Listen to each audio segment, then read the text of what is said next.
여러분 안녕하십니까? 일간경인 TV입니다. 이제 내년 총선이 7개월도 남지 않았습니다. 총선 출마를 준비하는 예비보도는 시간이 금 같을 텐데요.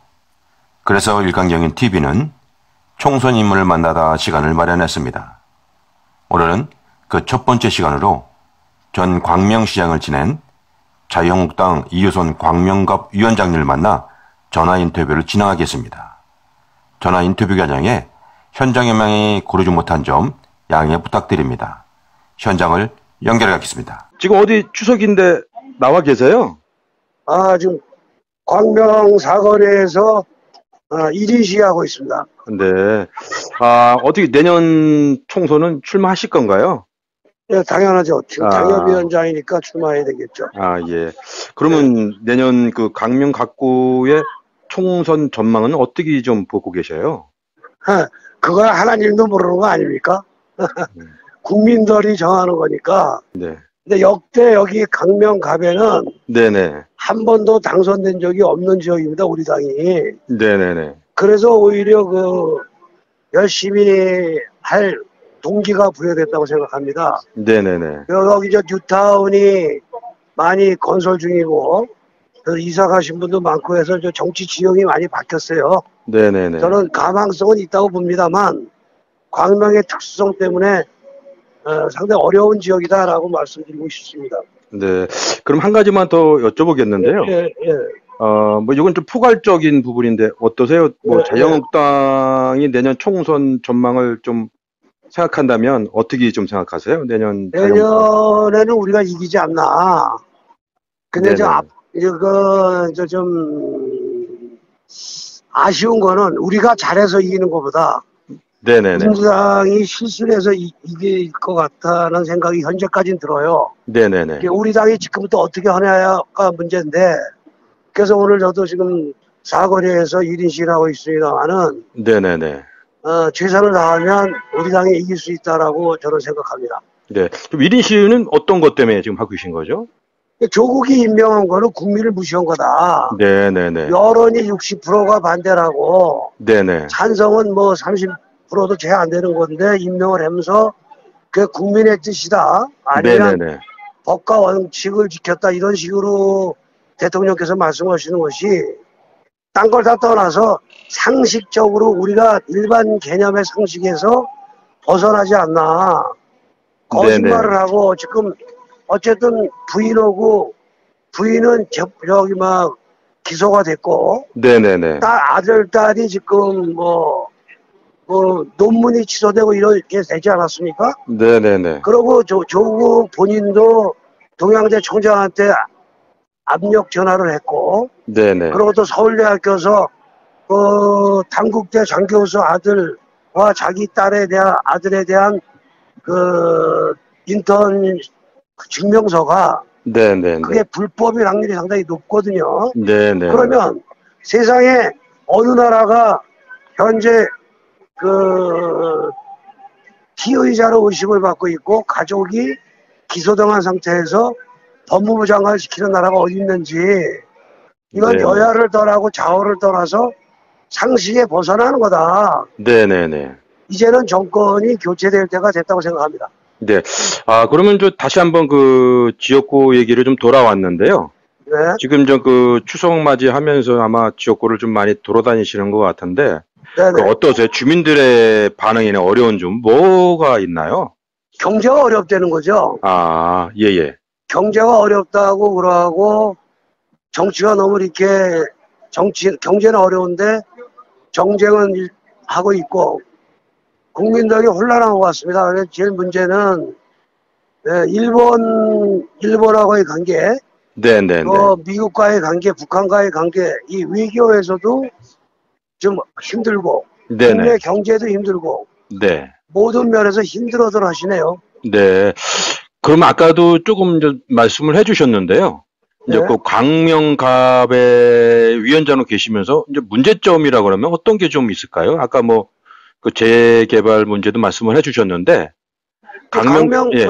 광명갑의 문제는 그동안에 이제 24개 중에 하나는 처음에 내가 취소시켜줬고, 네네. 23개가 뉴타운을 추진하는 과정 속에서 네. 11군데가 지금 이제 추진 중이지 않습니까? 네네네. 근데 나머지 반대했고, 그런데도 지금 다시 움직임이 있어요. 다시 하려고. 네네. 그러니까 이제 막상 개발하는 걸 보니까, 광명 6, 7동 쪽에 개발한 거 보니까, 이거 잘못 판단했구나. 그래서 다시 뉴타운을 재개발을 추진하는 사람들이 생겼고요. 네네네. 그 과정 속에서 이제 이사 가고 이사 오고, 이런 네네. 혼란들이 이제 어려움을 겪고 있죠. 네. 그래서 이게 어찌됐든 지난 광명이 생기고 한 40여 년 동안 네네네. 이 갑구 지역은 변화가 없습니다. 네네네. 어제 오늘 내가 그 점심시간에 이제 여러 군데 많은 데를 이제 경로당을 다녔는데 네네네. 아파트에 있는 경로당들은 시설이 좋고 다 좋은데 네. 일반 주택지에 있는 경로당은 없어진 데도 있고 뉴타운 때문에. 예. 그래서 어르신들이 갈 데가 없어서 공원에 앉아 계시고 이런 모습을 봤습니다. 네. 그래서 빨리 변화를 줘야 되지 않나 하는 생각이 듭니다. 네네. 그리고 이제 뭐 8년 전, 한 12년 전에 이제 광명시장을 지내셨는데요. 네. 뭐 이제 와서 좀 그 질문하기도 좀 저기 한데 이 잘한 점과 아쉬운 점이 시장 시절에 있었다면 어떤 게 있을까요? 제가 일한 4년 동안 일한 거에 대해서는 2006년도부터 10년도까지인데 네네. 제가 한 사업 중에서는 잘못했다고 지적받은 게 하나도 없습니다. 네네네네. 그 이제 추진할 때는 욕도 많이 먹고 했지만 끝나고 나서는 다 잘했다는 얘기를 해요. 아, 예. 그 아쉽다는 거는 한 번만 더 했으면 광명이 지금 완전히 다른 도시가 됐을 텐데 하는 아쉬움. 예. 그리고 그 525만 병의 그 신도시가 생기는 거를 못한 점. 예. 또 하나는 부임시장 양기대가 8년 동안 네네. 2천억이라는 어마어마한 돈을 광명동굴에 쏟아붓거든요. 네네네. 그게 세금 낭비죠. 지금 1년 동안 수입 입장료가 네네. 거기 일하는 사람들 인건비도 안 됩니다. 아, 그 문제는 좀 민감한 부분이니까 뒤로 좀 넘기시고요. 그러니까 네. 민감한 게 아니라 그 현실적이네요. 이거 얘기를 왜 꺼내야 되냐면 예. 그 2천억 원을 도시개발과 노인복지에 썼다면 네네. 광명은 명품도시가 될 겁니다. 네. 그런 것들을 못한 게 떨어진 게 아쉬운 거죠. 예. 예, 그러면 저기 또 하나 또 여쭤보고 싶은 건데요. 어떻게 보면 우리 그 위원장님께서는 이제 자기 색깔이 상당히 강하시다고 이렇게 평가가 나가 계시잖아요. 네, 당연하죠. 예. 예.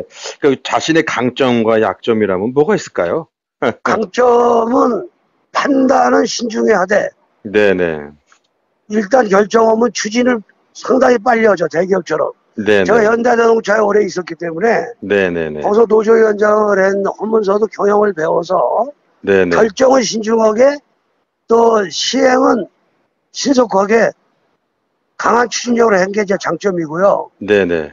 단점은 제일 큰 단점은 정치적으로는 당시 권력자인 그 전재희 의원과의 관계가 네네. 안 좋았다. 네네. 그것 때문에 정치적으로 많이 어려웠고요. 네네.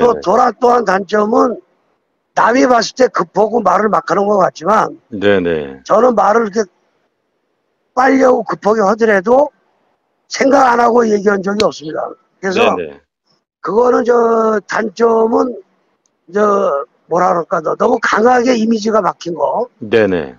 그런 거라고 생각해요. 네. 지금 거기 비가 오지 않나요? 비 안 옵니다. 아유, 고생이 많으신데요. 예, 햇빛이 잘 그럼, 비치고 있습니다. 그리고 이제 뭐 끝으로 하나 더 질문 드리고 싶은데 이제 내년 총선을 출마하실 건데 지역 주민들께 하실 말씀 있으신가요? 광명은 네네. 역대 국회의원들이 왔다 갔다 떠나죠. 네네. 철새들이 왔다 가는 철새 도래지입니다. 네네. 제가 존경하는 지금도 존경하는 손학규 지사도 왔다 갔고 네네. 뭐 조세영, 남궁진 역대 국회의원들이 다 떠났어요. 네네. 또 지금 을구 같은 경우에는 이현주가 국회의원인데 지역구 국회의원인데 네. 작년 추석 이후에 1년 동안 지금 지역에 나타나질 않습니다. 네네. 그것도 부산으로 떠나려고 그러죠. 그건 뭐냐면 정주성과 이 주인의식이 없는 사람들이 네네. 개인의 출세를 위해서 나온다. 그래서 저뿐이 아니라 최소한 광명에서 국회의원이나 시장을 나오려면 10년 이상 살아야 되고 네네. 최소한 자기 집이 있어야 되고 네. 그런 사람을 선택해 주십사 하는 부탁을 합니다. 네네. 뭐 이렇게 짧지만 좀 인터뷰를 좀 해주셔서 너무 감사드리고요. 예. 하여튼 건강하시기 바라겠습니다. 감사합니다. 예, 고맙습니다. 네.